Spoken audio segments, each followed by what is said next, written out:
साथीहरु, आजको यस भिडियोमा स्वागत छ। साथीहरु, आजको भिडियोमा मैले यो अनलाइन मगाएको सामान मेरो आइपुगेको छ। यो मैले अली एक्सप्रेसबाट मगाएको, मैले नेपालबाटै मगाएको। यो नेपालबाट मगाएको मेरो दुई तीनटा सामान पनि आइपुगेको छ। त्यो मैले रिसिभ पनि गरिसके। अनि त्यसपछि मैले अर्को यो सामान मगाएको छु। यो सोल्डिङ आइरन रहेको छ, देख्न सक्नुहुन्छ। सोल्डिङ आइरन यसको रहेको छ, यहाँ यो मूल्य देख्न सकिन्छ, यो डलरमा हो। यो शिपिङ बिनाको हो, यसमा शिपिङ प्लस गरेको यसमा देखाएको छैन।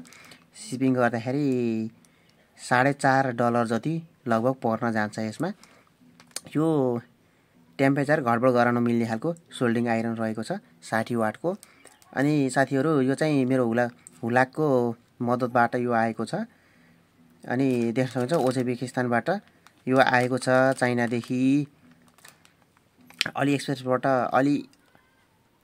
एक्सप्रेसबाट मैले यो अर्डर गरेको हो र सामान आएको छ।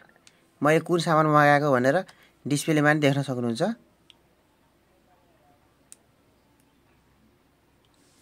यो नीलो रङको सोल्डिङ आइरन रहेको छ। अब साथीहरु, अब यसलाई म खोलेर हेर्छु कस्तो छ। यसको भित्र मैले यो मैले काटिसकेको छु, किन भन्दाखेरि सामान सही आएको छ कि छैन भनेर मैले पहिला नै चेक गरेको थिएँ। सामान सही आएको छ र नेपालमा पनि अली एक्सप्रेसबाट सामान आउँदो रहेछ भनेर मैले देखाउनको लागि यो भिडियो बनाएको छु।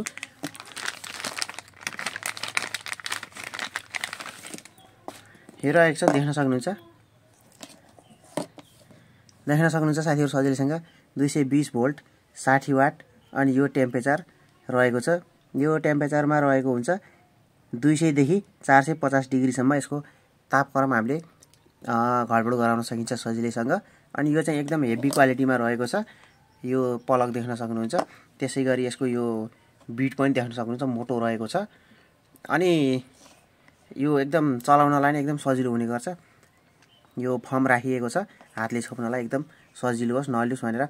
अनि अर्को कुरा साथीहरु, यो आइरन हामीले एसी लाइनमा जोडिसकेपछि यो चाहिँ 1 मिनेट भित्रमा यो चाहिँ हिट हुने गर्छ। हामीले जति डिग्री तापक्रम यसमा सेट गरिन्छ त्यति मजाले हिट हुने गर्छ। अनि अर्को कुरा साथीहरु, यो मसिनोदेखि मोटोसम्म मजाले हिट गर्न मिल्छ।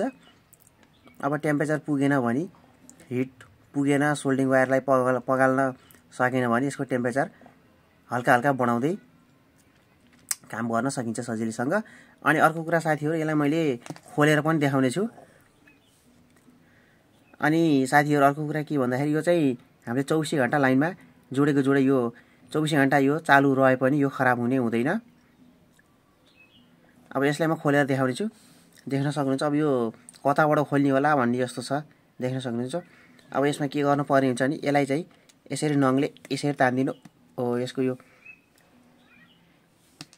निक्लियो। यो यहाँ यसको प्रिसेट भोल्युम रहेको छ, पोटेन्टियोमिटर। यो 500 के को रहेको हुन्छ। अब यसलाई चाहिँ यसरी यो फर्मलाई तल सार्नु पर्ने हुन्छ यहाँबाट।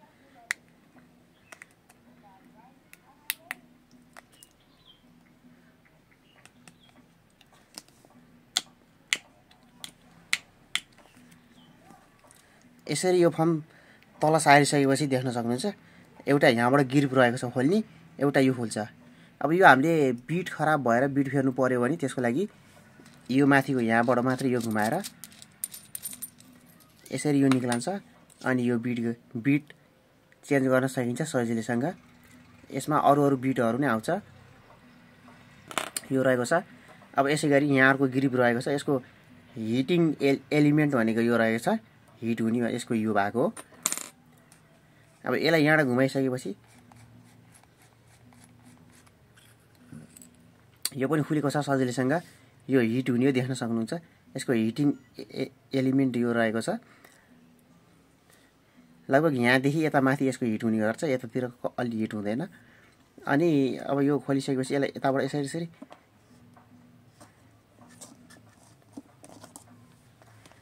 यसो धकाल्यौँ भने यसको यहाँ सर्किट रहेको छ, देख्न सक्नुहुन्छ। मदरबोर्ड यहाँ रहेको छ।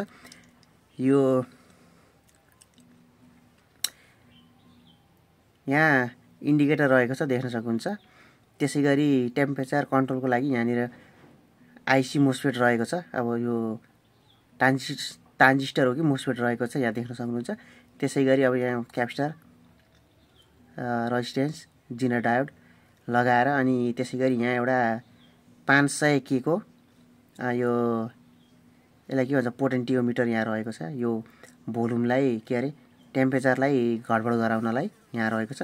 यसको पछाडिको भागमा केही कम्पोनेन्ट रहेको छैन, जे रहेको छ यतै एसएनबीमा रहेको छ, देख्न सक्नुहुन्छ सजिलैसँग। अब यसलाई फेरि पुनः सेट गर्नु पर्यो भने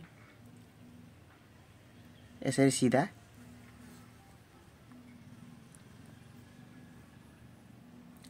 अब यसलाई यसरी सिधा यसलाई यसरी छिराइसकेपछि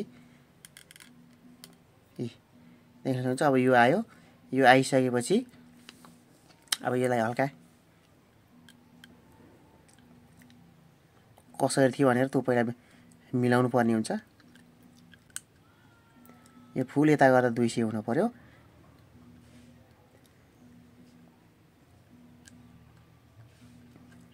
ल यो 200 मा भएको छ।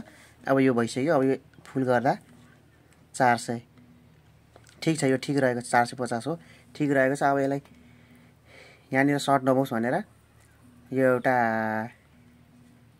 के गरे हिट रेजिस्टेन्स यो यसलाई के भन्छ यसलाई स्लिप रहेको छ।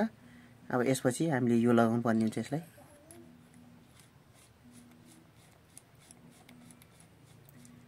यो टाइट गर्ने, यो टाइट भइसकेको छ। टाइट भइसकेपछि अब यसमा बिट लगाएर यसको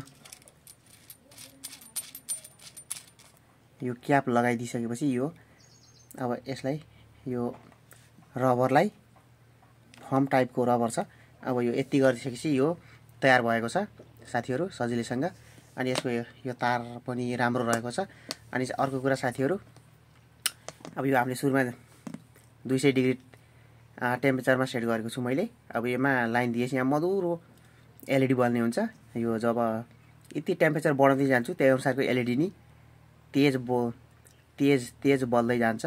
जति यो फुल गऱ्यौँ भने एलइडी त्यही अनुसारको चकिलो बलेको देख्न सकिन्छ यसमा। र यो चाहिँ 1 मिनेट भित्रमा एकदम हिट हुने गर्छ अनि यसले काम गर्न एकदम सजिलो हुन्छ। र यसले अब कसरी काम गर्ने त्यसको लागि मैले अर्को एउटा भिडियोमा अपलोड गर्नेछु, साथीहरू हेर्नु होला।